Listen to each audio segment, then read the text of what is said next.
عليكم، عاملين ايه يا حبايبي؟ النهارده هنعمل مع بعض بقى الممبار اهوت. احنا جبناه وقطعناه حتت صغيره كده بالطول ده. اتقلب طبعا واتجرد بالسكينه. انا منضفاه معاكم قبل كده بس عشان الفيديو ما يطولش عليكم بقى. اتجرد بالسكينه واتغسل بالملح والليمون كذا مره، وحطيته يتصفى بقى في المصفى. اهو ريحته ايه طبعا، ما فيهوش زفاره ولا اي حاجه. هنبدا بقى بسم الله الرحمن الرحيم نعمل الخلطه. انا حطيت بقى البصله في شويه الزيت، طبعا النور قطع كان معتاد. طفيت على البصل اهو لحد ما النور جه بعد ساعتين 3 يعني الحمد لله. ولادي مش عارفين يذاكروا ومش عارفين نعمل حاجه خالص.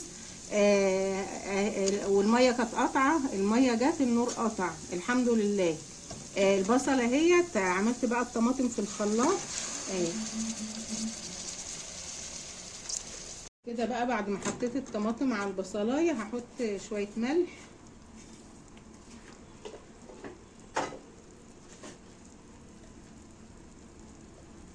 كمون،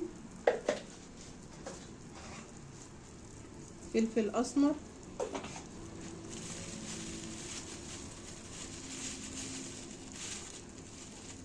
قرفه. اللي مش بيحب القرفه يا جماعه بلاش منها، بس احنا بنحبها على الاكل يعني بتدي ريحه وطعم حلو. الشطه بقى حسب الرغبه، انا حطيت نص معلقه صغيره كده. خلاص بقى الطماطم بتاعتي اتسبكت اهي. هحط الرز. خلاص بقى الرز شرب الطماطم. هضيف الخضره بتاعتي.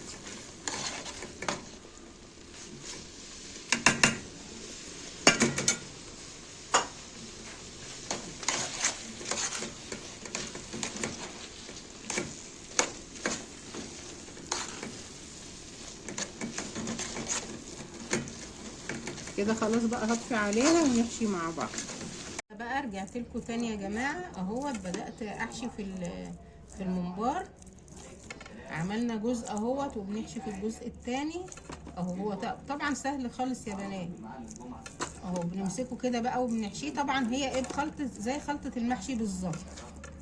انا عملت من الخلطه دي شويه محشي قبل ما ابدا في الممبار اهو. طبعا ما بنملهوش قوي بقى علشان اما الرز بيستوي بينفش فمبيبقاش حلو اهو. لكن بنحشيه بسيط كده اهو على ما يستوي يبقى هو يا دوب كده. وبنحشيه طبعا على الناحيه اللي هي قلبته طبعا ونضفته وما برجعش اقلبه تاني. انا منضفاه معاكم قبل كده بفيديو من زمان اهو بالشكل ده كده. لكم تاني بقى يا جماعه كده. انا حطيت ميه في الحله اللي هي انا كنت عامله فيها الخلطه، وحطيت فيها توابل ملح وفلفل وكمون وقرفه، وهحط طماطمايه وهحط بصلايه وهحط جزرايه. من المنظر شوفوا المنظر الجميل، سبحان الخالق سبحان الخالق. بصوا الجزرايه فيها 3 جزرات، سبحانك يا رب. هاخد منهم واحده بقى احطها على الشوربه. هنبدأ بقى نحط الممبار. انا قمت وخليت اريج هي اللي تكمل حشو الممبار اهو. هنسقطه بقى. طبعا ما بنسقطوش لما الميه تغلي. ليه؟ علشان ما يفكش مننا اهو. بيروح رابط من هنا على طول ومن الناحيه التانية. انا مش رابطاه باي حاجه.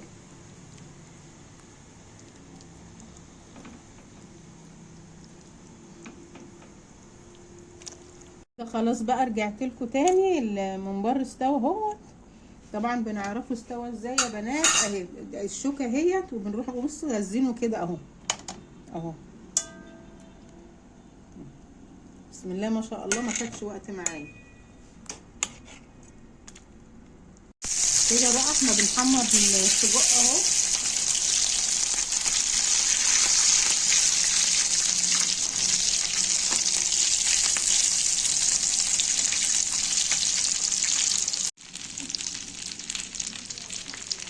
خلاص كده بقى السجق اهو اتحمر.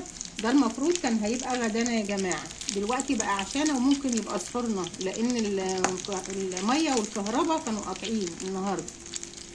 كده خلاص الدنيا ليلت علينا بقى اهي. العيشه اتدانت اهي. يا رب بقى، يا ريت المشاهده بما يرضي الله يا جماعه. لو عجبكم بقى الفيديو ما تنسونيش اللايك والاشتراك وكومنت جميل منه. الله خلاص اهوت اتعمل معانا السجق جميل طبعا، طعمه روعه.